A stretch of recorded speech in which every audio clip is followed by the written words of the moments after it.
Assalamualaikum warahmatullahi wabarakatuh. Salam hormat.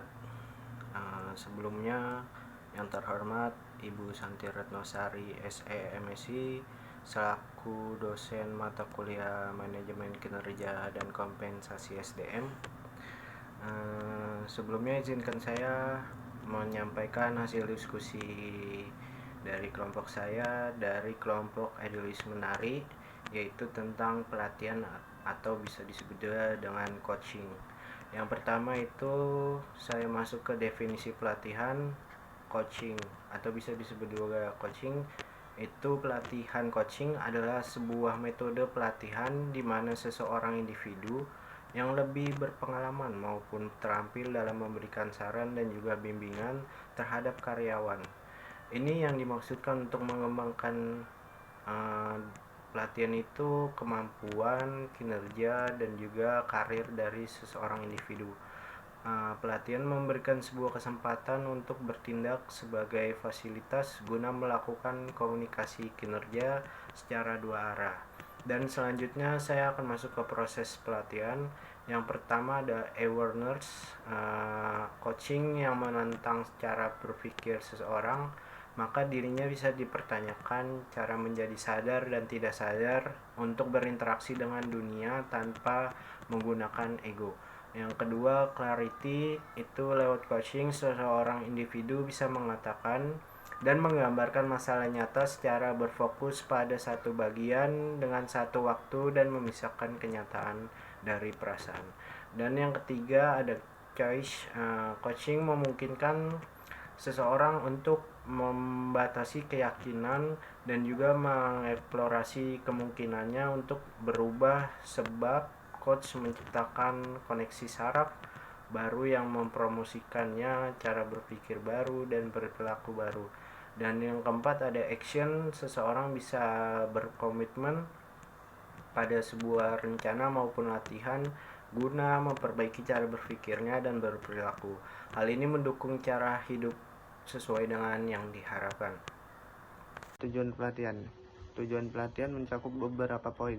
Yang pertama, memperkuat pengetahuan dan proses berpikir seseorang. Yang kedua, meningkatkan kesadaran diri individu dan memfasilitasi kewenangan wawasan terperinci tentang bagaimana individu mungkin dirasakan oleh orang lain. Yang ketiga, menciptakan lingkungan yang mendukung, membantu, namun menuntut di mana keterampilan berpikir, ide, dan perilaku penting individu ditantang dan dikembangkan. Selanjutnya ada teknik pelatihan. Yang pertama, mengajukan pertanyaan impact tinggi, bagaimana dan apa, pertanyaan akhir terbuka yang memicu tindakan daripada mengapa, pertanyaan yang memerlukan penjelasan. Yang kedua, membantu orang mengembangkan jawaban dari rencana aksi mereka sendiri. Yang ketiga, mengidentifikasi apa yang dilakukan orang-orang dengan benar dan kemudian memanfaatkan sebaik-baiknya daripada hanya mencoba memperbaiki masalah. Pelatihan didorong oleh kesuksesan.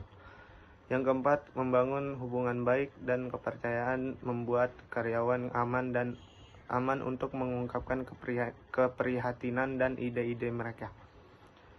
Yang kelima atau yang terakhir, menyuruh karyawan mengerjakan sendiri jawaban yang sering kali orang-orang tidak diberitahu apa yang harus dilakukan atau bagaimana melakukannya. 6. Saya akan menjelaskan tentang pendekatan penelitian.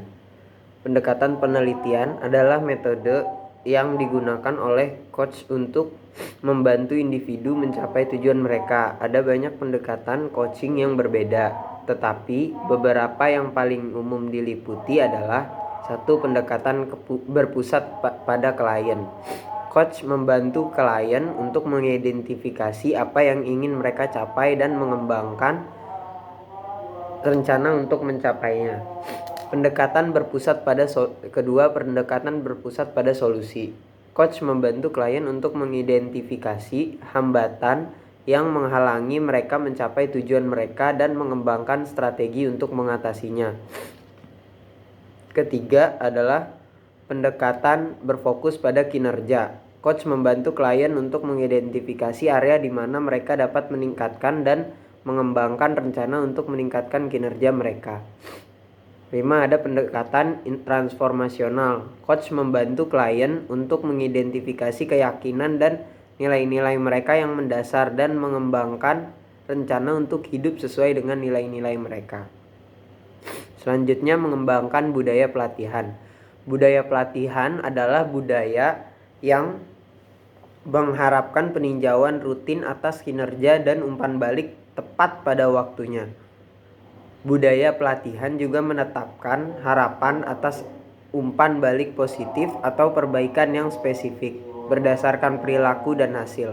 Jenis budaya ini memperkuat diri karena mengarah pada peningkatan kerja yang mendorong karyawan untuk mencari lebih banyak umpan balik dan manajer melihat nilai pembinaan sebagai persyaratan utama pekerjaan mereka.